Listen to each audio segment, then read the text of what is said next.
Hi! Fancy seeing you here. Oh, what's this? Funny you should ask. It's a huge painting.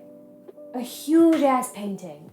How's that? Yeah. Look how big it is. I am starting a new oil painting. This is obviously the biggest canvas I've ever worked on, biggest oil painting, biggest project, biggest canvas, just biggest. It is a 36 by 24, and I have been waiting a year to do this painting. I got this canvas for Christmas 2021, and ever since I've been waiting for the time, the energy, the courage to start this painting. This painting is a copy of this old family photo. I love the colors, it means a lot to me. I feel like I very much connect with it. We'll talk about why later. Ever since I saw this photo, I knew that I wanted to paint it or recreate it in some way, and I knew that I probably wanted to do it in oils. But I'm just really, really excited to finally be able to put it on canvas. It is January 21st. I did all of this a few days ago. I'm hoping that this project takes me a long time, because if it takes me a long time, hopefully that means I'm really putting effort into it and putting a lot of detail into it. And I really want this to be like super detailed. The previous oil paintings that I've done have been really like super limited color palettes. This is gonna be a totally different color palette, and I'm really, really excited about that. This is just gonna be a whole bunch of like first and new stuff and scary stuff. I'm very intimidated. I'm very scared. The worst part about starting a project is I've got this sketch done. So I also did an acrylic base, which I've never done before. I love the way it looks right now. I don't know how that's gonna work later. So the scariest part about starting a painting like this is that I love the sketch. I love the way it currently looks. I love the paint and the brush strokes. I'm gonna have to cover all that up and it might look really bad. But yeah, I want this to take a long time. I also am hoping to get this video out at the end of February. So I have no idea what exactly is gonna happen. I don't know. But I am just super excited. I'm really excited to just do a painting, to do oils, to do this picture that I've been wanting to do for a long time, to do something that's me, that I feel connected to, and just very excited. I think it's gonna be great. I have no idea what my approach is gonna be. I think I'm going to go darks, block in some darks. I think that's my first step. I don't know though. We'll see. I don't know. So clearly I did not finish this painting in time for February, but maybe that's a good thing because I did finish it in time for Book of the Month's May Choices. That's right, this video is sponsored by Book of the Month. I'm very excited to have them sponsoring. If you don't know, one of my main other passion hobbies is reading. And if you've been watching my recent videos, you probably know that I've been in a massive reading slump and I've really been waiting for a book to pull me out of that. And I can tell that Book of the Month is really about to deliver and save me from this slump. So I got to choose two books. One is Did You Hear About Kitty Carr by Crystal Smith Paul, and the other is The Last Word by Taylor Adams, both of which sound so good. This is kind of all about a scandal in old Hollywood, and this is a thriller, and both of them sound like they are perfect to get me back into reading, so I'm so excited. Book of the Month's mission is to help readers discover new, incredible favorite books, and also to promote and support emerging authors, which I think is so cool. The Book of the Month team basically curates a selection of new titles, new authors. They pick the best of the best, and then they give you a selection of 5 to 7 books every month to choose from. So that way you can spend more time reading really good titles rather than desperately trying to find something.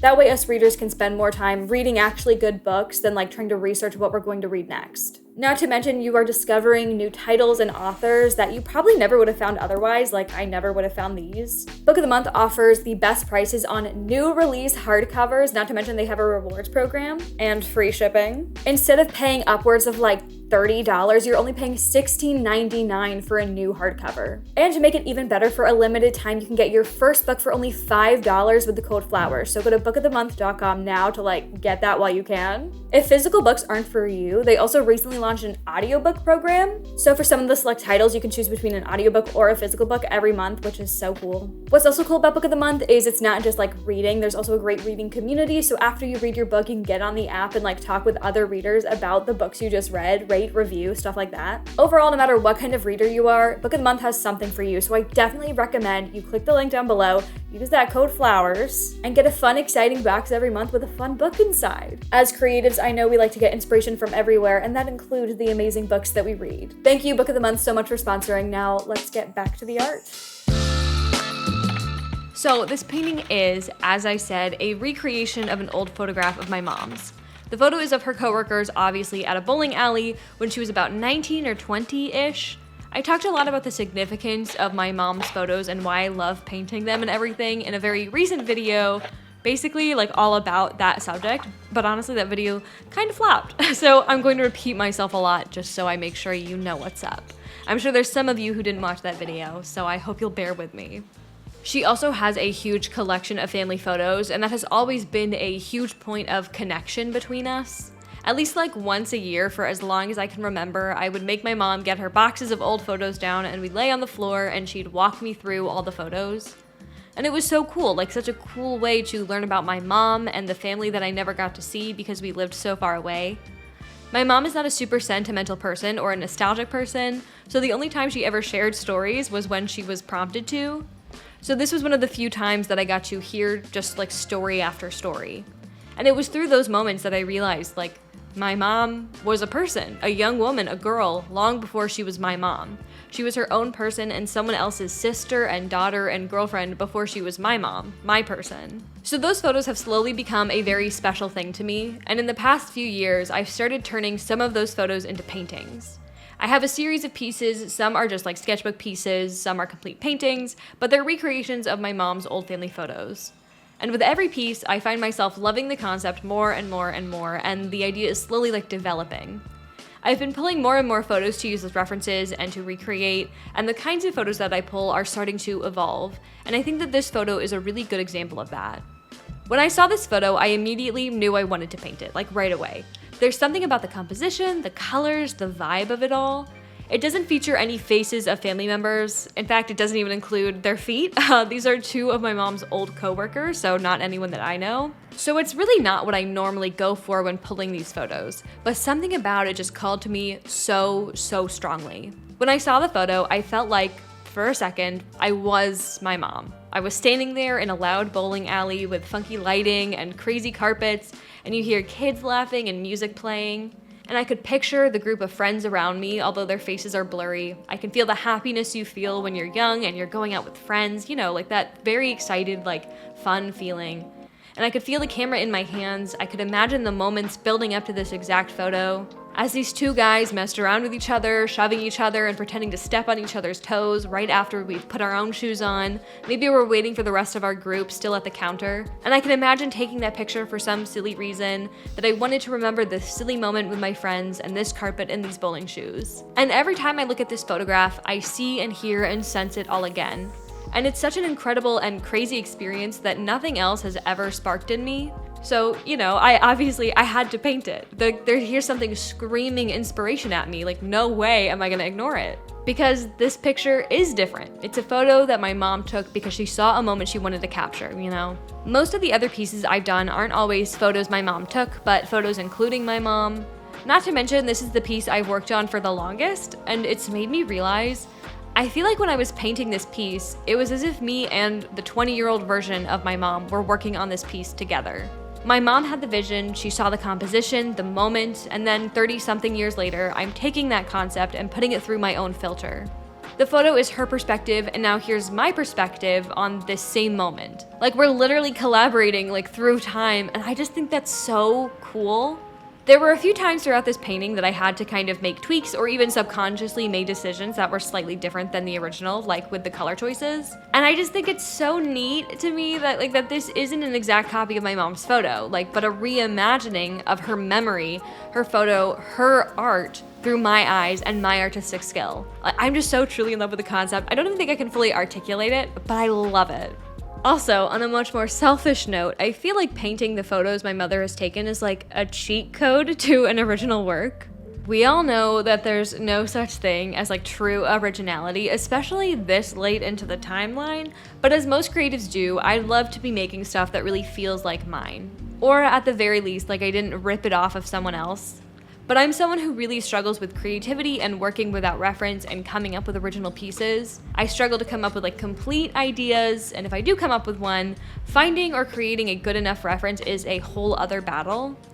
So having these photos from my mom is like a guaranteed reference that I know no one else has. I'm not stealing anyone else's art or ideas, except of course for my mother's, but I have her permission, so it's fine. Am I delusional enough to think no one has ever painted a picture of bowling shoes? No, right? Like I know that a lot of the things that my mom has pictures of, they're not never before seen things. I understand that. But I do know that these aren't stock photos or really popular pictures from Pinterest. So it's really like a great hack for me to feel really good and proud of my art and to feel ownership of my art. Of course, joint ownership with my mom because they are her pictures. Without having to put so much difficult creative labor in to come up with an idea, plan it, create, or find an appropriate reference, etc., etc. Instead, I can find these great sources of inspiration and recreate them and put my own little twists on them. And with the inherent pretension of the art world, that's almost better than an original idea, if you ask me. I'm kidding. That's not true. I said in the intro that I had waited over a year to start this painting. I had big plans for it, obviously, and it takes a lot of mental energy and time and space, like physical space in my very limited space, for me to do an oil painting, let alone like a large painting. I knew I wanted it to be large because, again, at the time, I was really getting into working on larger and larger surfaces. I think then my largest piece ever was an 18 by 24, which was the night commission and the siren painting. And I thought that I would do this painting on that same canvas size, but I realized that the ratio of the original photo wouldn't fit onto that size. If I wanted to do it on that size canvas, I would have to cut off that little sliver of a foot in the bottom right-hand corner of the piece, which at first I thought wouldn't matter. Like I was like, okay, that's fine, I can do that. But then I tried it in Photoshop and I found that it really threw off the entire vibe and composition of the piece. So I knew the photo had to remain intact and I would need a canvas that had that same size ratio, which I had gotten for Christmas. It was a 24 by 36, and on a hunch, I checked the ratio of that, and guess what? The photo would fit perfectly. And while it was really exciting that I found a use for the giant canvas, it was also super, super intimidating and scary. The longer I thought on it though, I definitely decided on oils for this photo.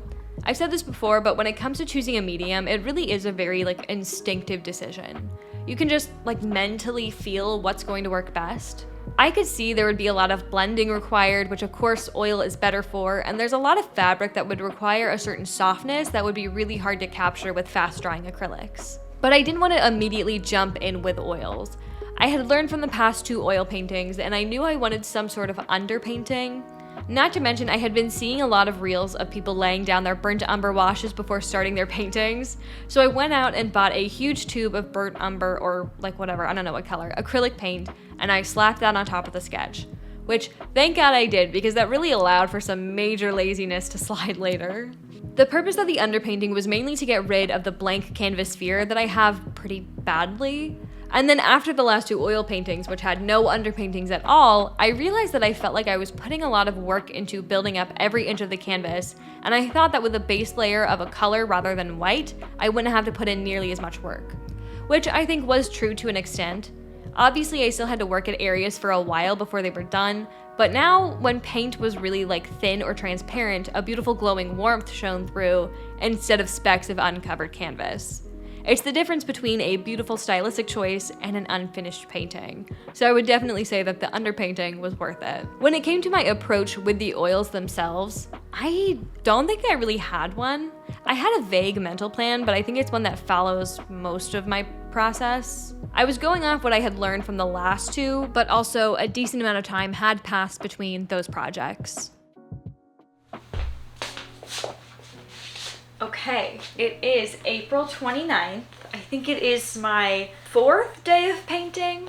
So I'm doing the customary midway painting check-in. So I'm feeling really good about it. So far, I love it. I'm so happy with it. The socks, I kind of slayed. On the socks. I'm really scared of the background. So, okay, I think I'm halfway. So I feel like I'm kind of probably less than halfway, honestly, because the whole background needs to be done, which is a lot of the surface area. Not excited about it. Before, I was picturing doing it square by, when I do the grid method, I was picturing painting the background square by square. Obviously, I can't see the squares anymore. So instead, I'm just gonna have to do the background, which is a lot scarier than going square by square. But this is mostly done. The black parts of the shoes are mostly done. I need to go in and do the laces still need to be done. The jean pants still needs to be done. The red side still, the stripes, the details need to be added. I think I said the shoelaces already. So, I feel probably solidly, maybe actually halfway. Maybe. I don't know. I mean, I don't think the shoes are gonna take much more work. I think. I'm really hoping to get this done within, if I could get it done today, like that'd be amazing, but I know that's not gonna happen. So maybe 2, max 3 more days of painting. I don't wanna be on this too much longer because I'm really cutting it close to my deadline that I wanna have it done by a certain date. I'm really cutting it close. So yeah, I'm definitely thinking like 2 to 3 days. I would love, like I said, I'd love to have it done earlier. That's not gonna happen though. Cause the background is just gonna take, I think I can do the background like in one day. Like normally, like I need to go in stages because I need the first stuff to dry at least a little bit. And so like there's time in between, like I have to like wait like for the first stage and the second stage. I think the background can be done within one stage. Whether or not I can do it all in one day is another question. Theoretically, like I don't need to wait for time to pass. Issue that I've decided is not an issue is some of the paint is pretty thin and you can see right through to the underpainting, and like there are some places where I've just like missed coverage. I've decided I don't mind. And like pant leg, you can see right through to the orange. I've decided I don't care and I like the orange peeking through. Otherwise, like truly, what's the point of the underpainting? So I've decided I like that. I'm gonna keep it, I'm gonna embrace it, and hope that that's not a bad choice. But yeah, I don't know. I'm feeling really, really good about it. The socks being so good has really given me a boost of confidence. And I'm very excited to keep going. I painted a lot yesterday. I haven't painted 2 days in a row in a while. So I'm kind of in it, like I've got some momentum. Feeling good about it. You can definitely see the paint is still like really wet. Hopefully that doesn't keep me from being able to do the detail. But I'm gonna make it work. I'm kind of stalling. I'm really scared to do the background. Okay, we're just gonna go. Okay. I'm a selfish kind of person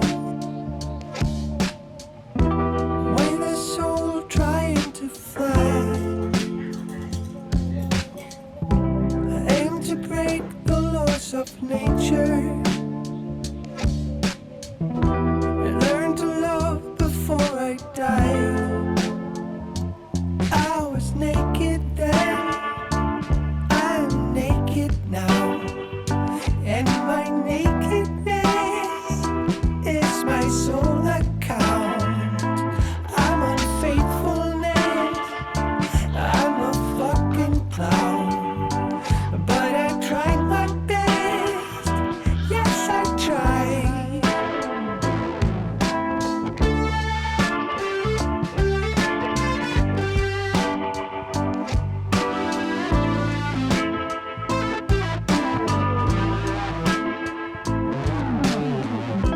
I don't like shallow conversations, even less when they go deep. In almost every situation, it's hard to tell if I'm for real. I was naked then, I'm naked now, and my nakedness is my sole account. I was definitely intimidated and nervous to start, and I find that when that's how I'm feeling, when I'm like very jittery and kind of worried about starting, my best course of action is to just jump in without thinking. If I ruin it, I ruin it. If I mess up, I mess up, but at least I'll have done it. At least I won't still be waiting to start. I try to go from chunk to chunk. I think that's generally like how my artistic process goes, as I said, especially with things like paints. I go from certain subject to certain subject. Like here I started with the skin of the legs, then I moved on to the blue of the socks, then the white of the socks. Some of that was just the way my brain works, but some of that was also specifically for color mixing. I don't pre-mix my colors. I don't like the limitation that creates, or having to guess at the amount of paint I'll need. But I also don't want to have a super messy palette with 20 things going on at once. So when I work from chunk to chunk, I can pick an area or multiple areas that use mostly all the same colors, so I can keep working with them until I don't need them anymore, and then I can move on to like the next subject and the next color. As usual, oils really came through and proved themselves as a wonderful medium. At first, I definitely went a bit overboard with the blending. It was absolutely looking like when a 14-year-old gets their hands on oils for the first time and overblends everything until it's all like smooth plastic. Like the skin was looking not, I wouldn't say like rough, but like no, it was looking like smooth. Like it was looking very plastic and yellowy, but I had to trust the process. Most things tended to be done in 2 layers. I would put down a base coat of the primary color of something and really go ham with like blending in different shades and hues. Then after that had time to dry, I would do a second pass with all the small details and lines and more in-depth shading. The types of brushstrokes and techniques, I feel like they changed with each day and with each section of the painting because I felt like I was constantly learning as I went, and also that each feature of the painting kind of required a different approach. As I went, I was getting more and more and more excited. The piece was coming together so wonderfully, and I was just so happy with what I was doing. And obviously, like, that was giving me a lot of encouragement and motivation. It's so much easier to have excitement and drive for your pieces when you're like making good progress. Especially these huge pieces that require so much work and like mental effort. Unfortunately, when I got to the background, I was pretty much back at square one with that feeling of being like very scared and intimidated to start. So again, I found that my best solution was to just jump in and do it and get it done. By that point, I was feeling pretty rushed with the piece. I wanted to get it done as soon as possible, and also was just kind of like ready to be done with it in general. I hadn't actually been working on it for very long, but it had been sitting in my room like barely started for a long time. And I was looking at the reference photo and seeing all the tiny little detail and texture in the carpet, and I was like, holy shit, I do not have the energy or time for all of this. And honestly, even if I did, I had no idea how to recreate any of that in Paint. But I was really scared to simplify or stylize it in any way, not only because I had set out with this goal of hyper-realism, but also because I felt that a random style change, like for half the painting, would look really weird. But I also knew that like I needed to get this painting done. So I started in with a base coat and thought, you know, I'll figure it out later. I'm sure something will come to me. I blocked in the carpet color by color. I was getting really lazy and sloppy and super loose, like I was holding the paintbrush super loose. I was really not, trying to be neat. I was leaving lots of gaps. And weirdly, I was starting to love how it was coming out and how it was like looking. By the time I had almost filled the canvas, I realized I actually loved the difference in styles between the feet and the carpet. And once I had added the finishing touches of the harsh shadows and filled in the rest of the gaps, I knew that the piece was finished. I think it's time for me to be really honest with myself and own up to the fact that I am in my slay era. It seems like all the work I've been doing lately, it's just like slay after slay. I'm super thrilled with this piece. I really love it. I think it's one of the coolest things I've ever done. It's obviously the biggest thing I've ever done. And the fact that I did it to such a good level makes me really, really happy, and I'm just like super proud of it. Even like the imperfections and flaws, I think actually really add to the piece. Like there's the orange underpainting that peeks through like in a lot of places, especially in the carpet, but I think it works really well. I think it like ties in the red of the shoe, and I like that warmth peeking through. The fact that the carpet is so graphic. Obviously in the beginning, I talked about how I wanted every inch of this piece to be very, very realistic. I'm actually glad that the carpet is like not at all. It's super flat, like I said, very graphic, and I really like that. I think it's an interesting dynamic between the realism of like the shoes and socks. I feel like if it had all been super realistic, it would have been a very distracting and overwhelming piece that was like difficult to look at. Not to mention, I literally had no idea how to do the carpet realistically. There's just graphic elements to this piece that I had to kind of finagle in to fix certain areas, and I think it just works so well. Like there's this outline to the shoe right here, and obviously like that's not in the photo, but I think it looks so cool, and it just like, I don't know, I love the like effect that it has. There is one really bad issue, mistake with this piece that I can't get behind, and maybe you haven't noticed, and if I tell you it'll like ruin the piece for you, but I think it like still holds up. I'll just have to deal with it. I'm sure you might have already noticed. The carpet is pretty good. And then there's a certain area right here that just changes perspective. Like everything, there's a lot of wobbly places because I was doing the carpet really fast and messy. But like it's mostly all kind of like makes sense. And then this just goes it like a totally different way. And it's really bad. And I tried to fix it while painting because I noticed really early on, but then I would forget while painting and just kept making it worse and worse. I don't think it matters too much. I don't think it ruins the piece, but it is something that I will always see. I love the socks. I feel like I didn't know that I had done the socks so well, like truly, until I had finished painting them. I had no idea they looked that good. I think I also have an issue with the jeans because I just couldn't get them to the level that I wanted them, but it was a really difficult material to paint. But like, I don't know, it's fine. I still really like it. Like, it's not like, who cares, whatever. Like, it's fine. I had so much fun because like, it was such a cool, unique experience, not a unique experience for me as in like a first time experience, because there were a lot of creative decisions that I actually like made myself and tweaks that I made to kind of finalize the piece and bring it all together. And I don't really do that normally. I usually just strictly follow a reference if I have one. I think it really holds the elements of the original photo, but as a painting, you know what I mean? It's like my own take on my mom's photo. And so it's like a little bit different here and there, but obviously it's still like the same subject. On my phone, I made this like little video of like just flipping back and forth between the two. And it really shows you like the differences, especially in like color. But I think it's like so cool. It's like my view of it, you know what I mean? Because I think I do things and I see things in brighter color and like more saturation. So it's cool. I think it's like a really cool piece in conjunction with my mom's photo. Yeah, I don't know that I've ever been more excited or more proud of a piece. It's huge, you know? Like this is something that I honestly did not think that I would ever do. Like a huge piece in oils. A couple years ago, I would have been like, no, that's just not for me. And like here I am and I want to do this again. I want to do more and I love it. I could just sit here and gush about this for a while and I would love to, but I should probably end the video. Thank you so much for watching. Thank you Book of the Month for sponsoring. Make sure you check out that link down below. Get yourself some books. Also like, comment, subscribe. Let me know what you think of the painting. I'm so proud of it. And you know what, if you have critique, like please give it to me because this is something that despite being super proud of, it's a first for me and I would love to know where I can do better next time. I don't know where I'm gonna put this. It has to dry for 6 months before I can varnish it. Like I have no idea. I don't have anywhere to put this. Yeah, I'm gonna go and try to find a place for this to go. Go buy a huge canvas, drink some water, and go do some art. Bye. See you later. I love my painting. Bye.